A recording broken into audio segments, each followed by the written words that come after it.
Said Ahmad Jimjitlik romani 6-bo'lim. U joylarning tonglari qandoq bo'lishini Tolibjon shu paytgacha bilmagandi. Cho'qqining naryog'i kitob tomonlarda allaqachon kun yoyilgan dala-toshda oftob dehqonning yag'rinini qizdirgan mahal bu joylarda Omonqo'ton o'ng'irlarida hali ko'r oydinga o'xshash nimqorong'ulik hukm surardi. Faqat osmon oppoq, tundan uzilib qolgan qorong'ulik asta-sekin eriyotganga o'xshaydi. Ajab, bu paytlarda daraxtlarning soyasi bo'lmaydi. Agar fotoapparatda biron nimaning suratini olsang, hech narsa chiqmasa kerak. Axir surat soya bilan nur bir-biriga yo'l bermaganda paydo bo'ladi. Tolibjon ana shunday paytlarda baland bir tosh tepasiga chiqib, olislarga tikiladi. Past-balandlar bag'rini yerga berib yotgan filga o'xshash bahaybat toshlar shaklini yo'qotgan. Ilondek to'lg'ongan soy ham endi yo'qqa o'xshaydi. Faqat uvillagan ovozi eshitiladi. U rassom O'rol Tansiqboyev asarlari nusxasini jurnallardan qirqib olib saqlardi. Chet ellarda yurganda shu ona yurt manzaralariga uzoq-uzoq tikilib, xayollarga tolardi. U shu topda qarab o'tirgan manzaralar suratlarda ko'rganlariga o'xshamasdi. Bunda nur bilan soya o'yini yo'q edi. Uning bu ko'rayotganlari buyuk kashfiyotga o'xshardi. Shuncha yoshga kirib, hali bu to'g'rida sira o'ylab ko'rmagan ekan. Endi u nur bilan soyaning buyuk qudratiga iymon keltirdi. Cho'qqilar ustida burgut sokin suzardi.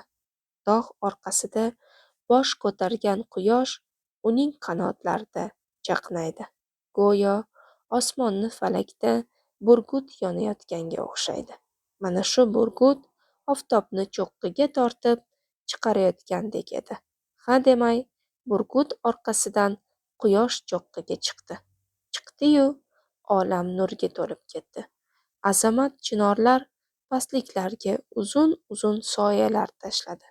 Shudring bosgan tova toshlar yaltiradi.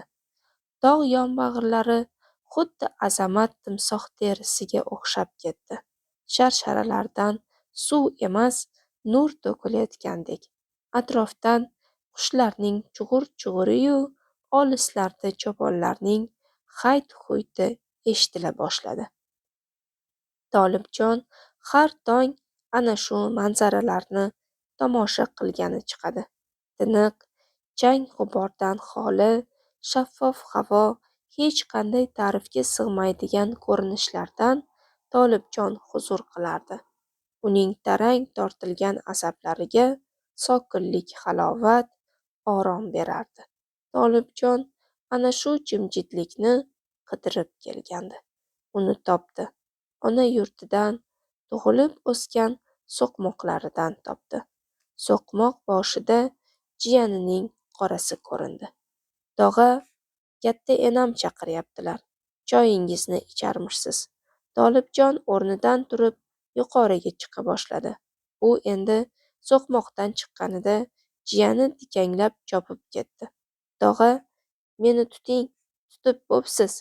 Tolibjon orqasidan yugurdi. Yetolmadi. Bola ancha joyga borib to'xtadi. Yetolmadingiz. Jiyan, juda chopag'on ekansan. Tolibjon tosh devor oralig'idagi qiyshaygan eshikdan ichkariga kirdi. Bolalar kattakon xom olma girdiga cho'p tiqib, charxpalak yasashgan ekan. Ariqchada pildirab aylanyapti.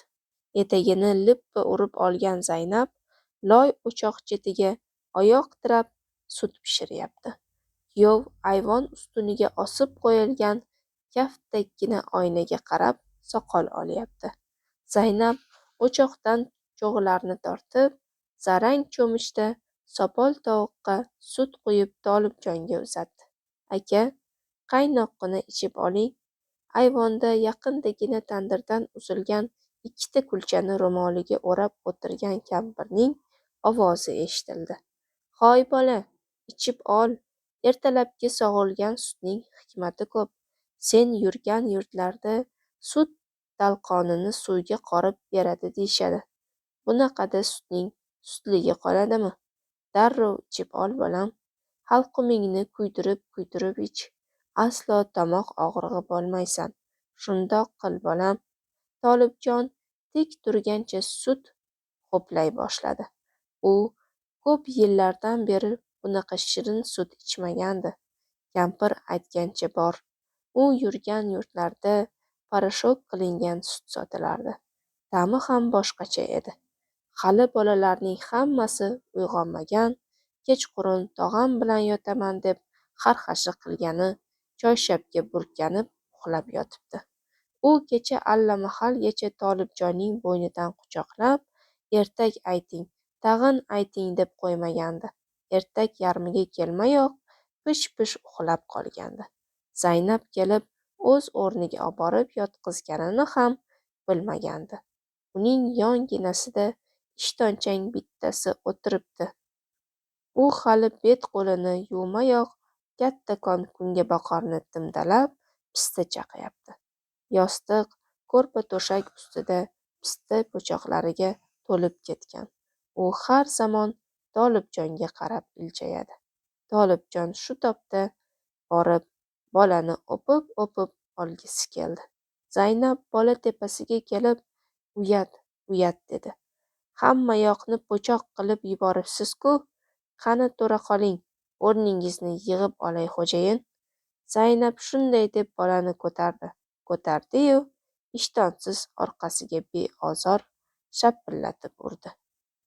Boplabsiz-ku xo'jayin, tog'angiz ko'rsa uyat qilmaydimi? Endi kul sepib oftobda quritib olamizmi? Bola qilgan ishi gunohligini bilmay jilmaydi. Bir chiroyli jilmaydi. Beg'ubor, shirin jilmayish edi bu.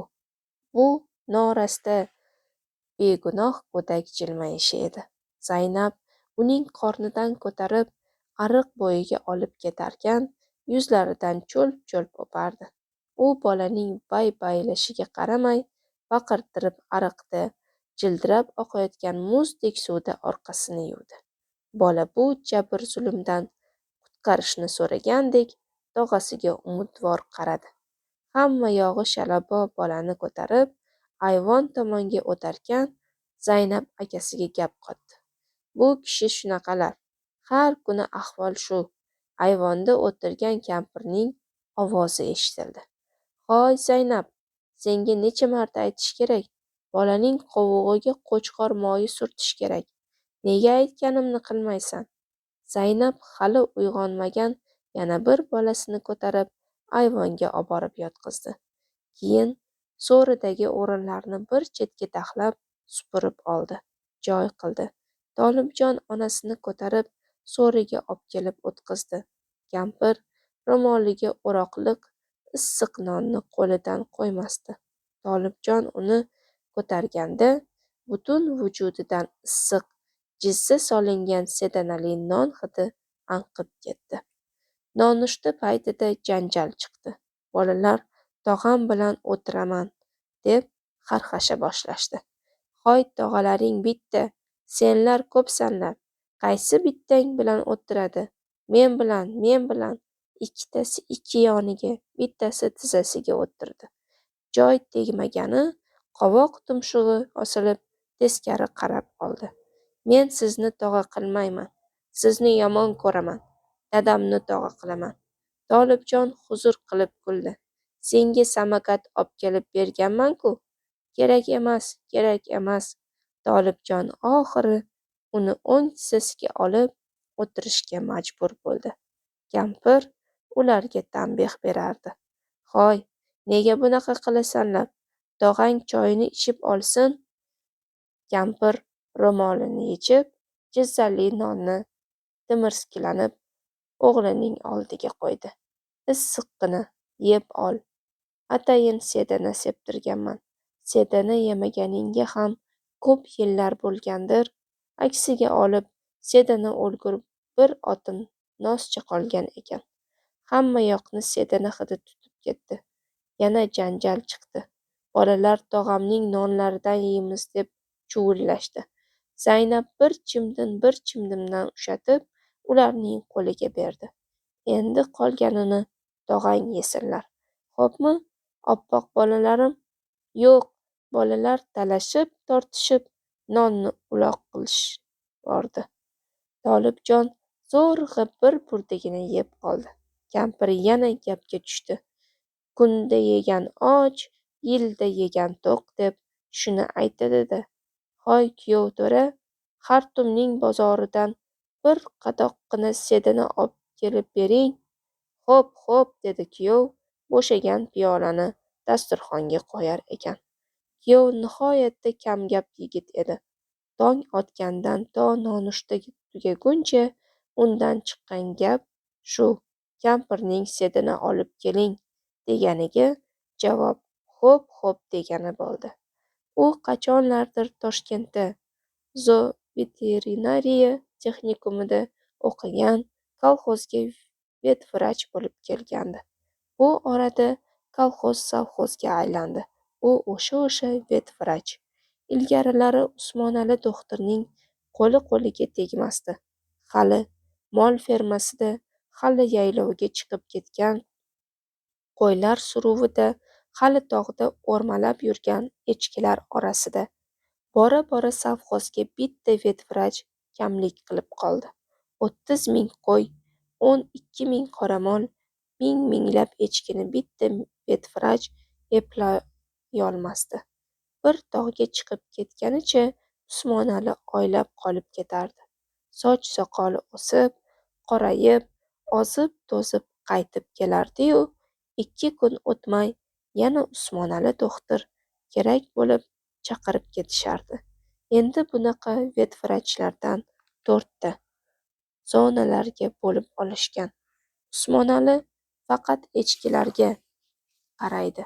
Haftaning 5 kunini tog'da o'tkazib, 2 kungina uyda bo'ladi. U uydalik paytida hovlining kemtiklarini tuzatadi. Loy qorib, devorlarning nuragan joylarini suvaydi. Guvala quyib, oftobga terib qo'yadi. U quygan guvalalarda albatta bolalarning oyoq izlari bo'ladi. Boshqa yo'l qurib ketgandek, bolalar ataylab guvalani bosib o'tishadi. Usmonali ularga indamasdi. Bosilgan guvala tepasiga kelib qarab turardi-da, bir iljayib o'tib ketardi. Arqonni yelkaga tashlab, o'roqni olib, pastlikka tushib ketar. Tushga yaqin burni yerga tekkudek bo'lib, o't orqalab chiqardi. Ularni hovlining oftobro joyiga yoyib, yana pastlikka tushib ketardi. Usmonali do'xtir 2 kun uyda bo'lsa, shu 2 kun hech kim uning ovozini eshitmasdi.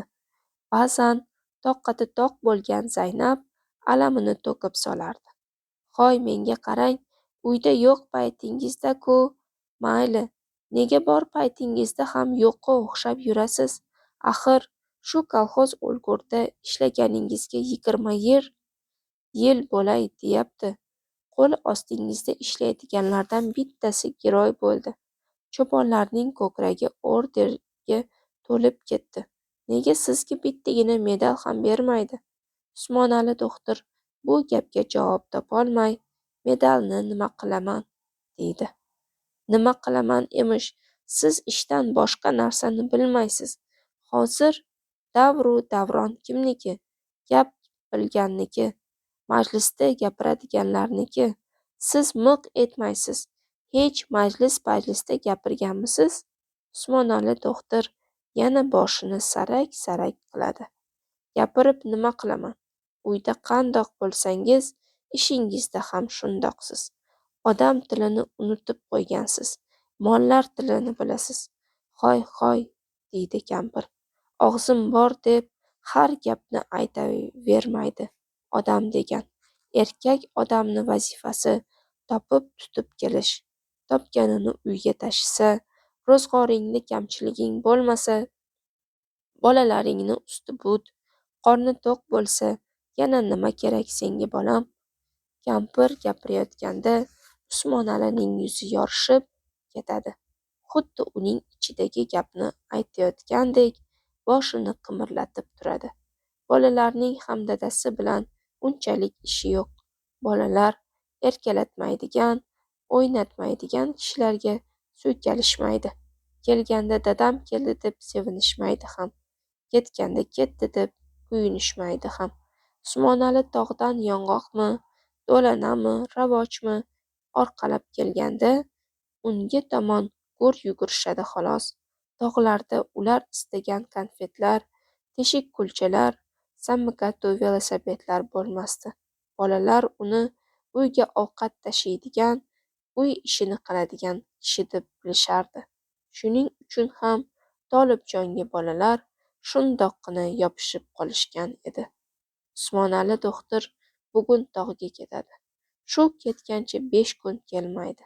Zaynab tong saharda akasi chiqib ketayotganda tandirga o't qalayotgan edi. 5-10 ta kulchani savatga solib, shamollasin deb ayvon shiftidagi ilgakka osib qo'ydi. Erining kiyim boshlarini dazmollab, qiyiqqa tugdi. Orasiga sovun, sochiq solib qo'ydi. Eshik oldida yonboshiga vet vrach deb yozilgan RAF avtobuschasi to'xtab, 2 marta signal berdi. Bolalar gurra o'rnlaridan turib, ko'chaga yugurishdi. Tolibjon kuyovini kuzatib chiqqanda avtobus ichi g'ij-g'ij bola edi. Hatto qo'shni bolalar ham chiqib olishgan. Usmonali do'xtir ketish oldidan gunohkorona iljayib dedi: "Siz bilan durustgina gaplasholmadim. Xafa bo'lmang. O'zim shunaqaman. Toqqa chiqing, zab chiroyli joylarni ko'rsataman. Ulug'bek ekkan chinorni, yulduzlarni kuzatish uchun qurdirgan tosh supani ko'rsataman. Shundoqqina Omonqo'ton yonidagi so'qmoqdan boramiz." Ichida bolalar chuvillashayotgan mashina zarb bilan qo'zg'alib, ikki chetida qoyadan qulagan toshlar saf tortgan yo'ldan gurillab ketdi. Mashina muyulishga kelganda zarb bilan to'xtadi. Bolalar bir-birlarini itarib pastga tushishdi. Ular ko'chani shovqinga to'ldirib, quvlashgancha kim o'zar o'ynab kelishardi. Akalarini izlab ostonaga emaklab kelgan kenja o'g'il og'zidagi bittagina tishini ko'rsatib Tolibjonga talpindi. Tolibjon xuddi kapalakning qanotidan ushlayotgandek avaylab uni ko'tardi. Bag'riga iliqqina tekkan bola tani uni seskantirdi. Vujudi titrab ketdi. Bu iliq vujud dunyoning rohatlari ichida hech narsaga teng, ko'rib bo'lmaydigan buyuk bir rohat edi. Bolalar terlab, hansirab qaytib kelishdi. Yoshi kattarog'i Tolibjonning oldiga kelib, "Davay, zuvakam o'ynaymiz" deb qoldi. "Bu qanaqa o'yin?" dedi hayron bo'lib Tolibjon. "Hu anavi toshgacha nafas olmay zuv degancha chopib borish. Borguncha kim nafas olsa yutqizadi." "Bo'pti", dedi Tolibjon. O'rtancha jiyani uning yengidan tortdi. "O'ynamang, tog'a, buni nafasi juda uzun. 50 ta sanaguningizcha ham suv tagida tura oladi." Bola shart qo'ydi: "Kim yutqazsa 20 ta yong'oq beradi." "Menda yong'oq yo'q. Yutqazsam nima qilaman? Belingizdagi qayishingizni berasiz. Bo'ptimi?" "Bo'pti", dedi Tolibjon bolalarcha o'yinga qiziqib. Bola nafasini ichiga uzoq yutib, tosh tomonga zuvlagancha yugurib ketdi. U toshga yetib, shu zuvlaguncha yana qaytib keldi hamki, nafas olmasdi. Bolaning rangi oqarib, ko'kragi ichiga tortib ketgandi. "Bo'ldi, bo'ldi, jiyan, endi navbat menga." Tolibjon ham nafasini ichiga tortib, tosh tomonga qarab yugurib ketdi. Uning zuvlaganini bolalar eshitib turishardi. Tolibjon toshga yetmayoq nafas olib yubordi. Bolalar chuvillashib, yutqazdingiz, qayishni yeching deyishardi. Tolibjon belidan kamarini yechib, bolaga uzatdi. Bola kamarni baland ko'targancha chopib ketdi. Boshqalari ko'chani changitib, uning orqasidan yugurishdi. Kenja jiyani ham emaklagancha ularga tomon kafti bilan tuproqli yerni tap-tap urib borardi.